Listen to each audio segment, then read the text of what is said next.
Hello, അസ്സലാമു അലൈക്കും. നമ്മുടെ ഇന്ന് നടന്ന വിക്ടേഴ്സ് ക്ലാസ്സിൻ്റെ നോട്ട്സാണ് ഇപ്പോൾ നിങ്ങൾ കാണുന്നത്.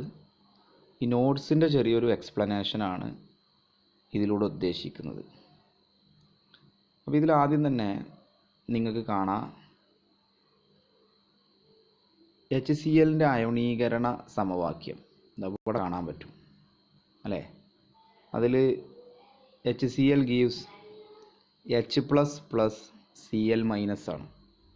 അതായത് HClൽ നിന്ന് ഒരു H+ ആണ് പുറത്തേക്ക് വരുന്നത്, ഒരു Cl-.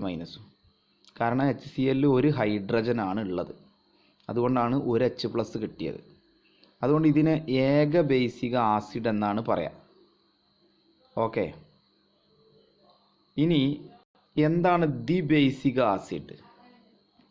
ദി ബേസിക ആസിഡ് എന്ന് പറഞ്ഞാൽ രണ്ട് H+ നമുക്ക് കിട്ടണം. ഇവിടെ കണ്ടില്ലേ, രണ്ട് H+. അതായത് സൾഫ്യൂരിക് ആസിഡ് ഒരു ഉദാഹരണമാണ്. അതിൽ നിന്ന് നമുക്ക് രണ്ട് H+ കിട്ടും. കാരണം H2SO4 ആണ്, അതിൽ രണ്ട് ഹൈഡ്രജൻ ഉണ്ട്, അതുകൊണ്ട് രണ്ട് H+ നമുക്ക് അയോണീകരിക്കുമ്പോൾ കിട്ടും. ഇത്തരം ആസിഡുകളെയാണ് ദി ബേസിക ആസിഡ് എന്ന് പറയുന്നത്. അപ്പോൾ എന്തായിരിക്കും ത്രിബേസിക ആസിഡ്? മൂന്ന് H+ കിട്ടണം. മൂന്ന് H+ എങ്ങനെയാണ് കിട്ടുക? H3PO4ൽ നിന്ന് നമുക്ക് അതിൽ H3 എന്നാണ്, മൂന്ന് ഹൈഡ്രജൻ ഉണ്ട്, അതുകൊണ്ട് അവിടെ നമുക്ക് മൂന്ന് H+ കിട്ടും. ഓക്കെ ഓക്കെ അപ്പോൾ ത്രിബേസിക ആസിഡ് എന്ന് പറഞ്ഞാൽ നമുക്ക് മൂന്ന് H+നെ കിട്ടണം അല്ലേ. ഉദാഹരണം H3PO4, അത് മനസ്സിലാവുക. H3 എന്നുള്ളതുകൊണ്ട് മൂന്ന് ഹൈഡ്രജൻ ഉണ്ട്, അപ്പോൾ നമുക്ക് മൂന്ന് H+ കിട്ടും. ഇതാണ് ത്രിബേസിക ആസിഡ്. അപ്പോൾ ഏക ബേസിക ആസിഡ്, ദ്വിബേസിക ആസിഡ്, ത്രിബേസിക ആസിഡ് തിരിച്ചറിയാൻ എളുപ്പമാണ്. ഒരു ഹൈഡ്രജൻ ഉണ്ടെങ്കിൽ ഏകബേസികം, രണ്ട് ഹൈഡ്രജൻ ഉണ്ടെങ്കിൽ ദ്വിബേസികം, മൂന്ന് ഹൈഡ്രജൻ ഉണ്ടെങ്കിൽ ത്രിബേസികം.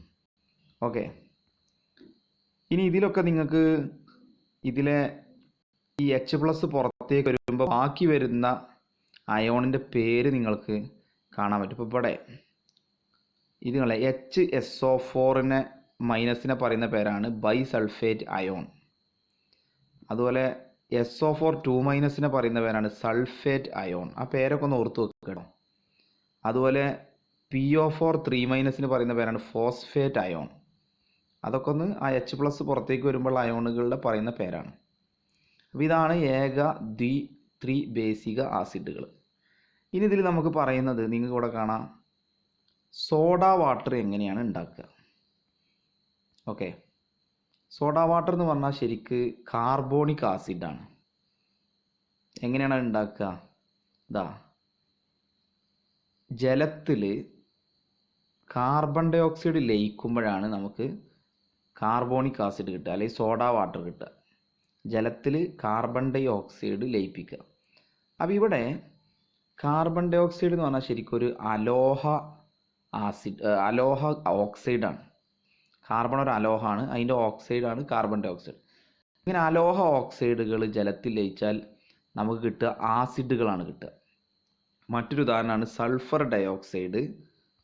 ഇവിടെ ജലത്തിൽ ലയിക്കുകയാണ്, അപ്പോൾ നമുക്ക് കിട്ടുക സൾഫ്യൂരസ് ആസിഡാണ്. പിന്നീട് അത് സൾഫ്യൂരിക് ആസിഡൊക്കെ ആയി മാറും. അപ്പോൾ ഇവിടെയും സൾഫർ ഡൈ ഓക്സൈഡ് എന്ന് പറയുന്നത് ഒരു അലോഹ ഓക്സൈഡാണ്. കാരണം സൾഫർ ഒരു അലോഹമാണ്, അതിൻ്റെ ഓക്സൈഡാണ് സൾഫർ ഡൈ ഓക്സൈഡ്. അത് ജലത്തിൽ ലയിക്കുമ്പോഴാണ് നമുക്ക് സൾഫ്യൂറസ് ആസിഡ് കിട്ടും. അപ്പോൾ അലോഹ ഓക്സൈഡുകൾ ജലത്തിൽ ലയിച്ചാൽ ആസിഡാണ് കിട്ടുക.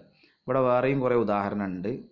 ഇപ്പോൾ നൈട്രജൻ ഡൈ ഓക്സൈഡ് NO2, അതും ജലത്തിൽ ലയിക്കുമ്പോൾ നമുക്ക് കിട്ടുന്നത് ആസിഡാണ്, അതൊരു അലോഹ ഓക്സൈഡാണ്. ഇനി ഈ ജലത്തിൽ ലയിക്കുമ്പോൾ ആസിഡ് കിട്ടിയെന്ന് നമുക്ക് മനസ്സിലാവാം. അപ്പോൾ നോക്കി നിങ്ങളിവിടെ ഫാക്ടറികൾ, മോട്ടോർ വാഹനങ്ങൾ, താപവൈദ്യുത നിലയങ്ങൾ, ഇതിൽ നിന്നൊക്കെ ധാരാളം അലോഹ ഓക്സൈഡുകൾ അന്തരീക്ഷത്തിലേക്ക് പോകുന്നുണ്ട്. ഈ അന്തരീക്ഷത്തിലേക്ക് പോകുന്ന അലോഹ ഓക്സൈഡുകളൊക്കെ അന്തരീക്ഷത്തിൽ കെട്ടിക്കടന്ന് കുറച്ച് കഴിയുമ്പോൾ മഴ പെയ്യുന്ന സമയത്ത് ജലത്തിൽ ലയിച്ച് ഭൂമിയിലേക്ക് തന്നെ പതിക്കും. അപ്പോൾ അത് ആസിഡിൻ്റെ ഗുണമാണ് ആ വെള്ളത്തിനുണ്ടാവുക. അതായത് അമ്ലം എന്ന് പറയും, ആസിഡിൻ്റെ മലയാളമാണ് അമ്ലം. അപ്പോൾ അമ്ല മഴ എന്നാണ് ഇനി പറയാം. അല്ലെങ്കിൽ ആസിഡ് റെയിൻ അല്ലെങ്കിൽ ആസിഡ് മഴ എന്ന് പറയാം. കാരണം ഇത്തരം ഓക്സൈഡുകളൊക്കെ അന്തരീക്ഷത്തിൽ ഈ പറയുന്ന ഫാക്ടറികളിൽ നിന്നും മോട്ടോർ വാഹനങ്ങളിൽ നിന്നൊക്കെ പോയി മുകളിലെത്തി മഴ പെയ്യുമ്പം വെള്ളത്തിൽ ലയിച്ച് താഴേക്ക് പതിക്കുമ്പോൾ അത് ആസിഡ് സ്വഭാവം ഉണ്ടാവും. അങ്ങനെ ആസിഡ് സ്വഭാവം ഉണ്ടാകുമ്പോൾ അതിന് നമ്മൾ എന്താ പറയുക, ആസിഡ് മഴ അല്ലെങ്കിൽ അമ്ലമഴ അല്ലെങ്കിൽ ആസിഡ് റെയിൻ എന്ന് പറയും. ഇനി നമുക്ക് ഈ അമ്ലമഴ കൊണ്ടുള്ള പാരിസ്ഥിതിക പ്രശ്നങ്ങൾ ഒക്കെ നിങ്ങൾക്ക് ഇവിടെ വായിച്ചാൽ കിട്ടും.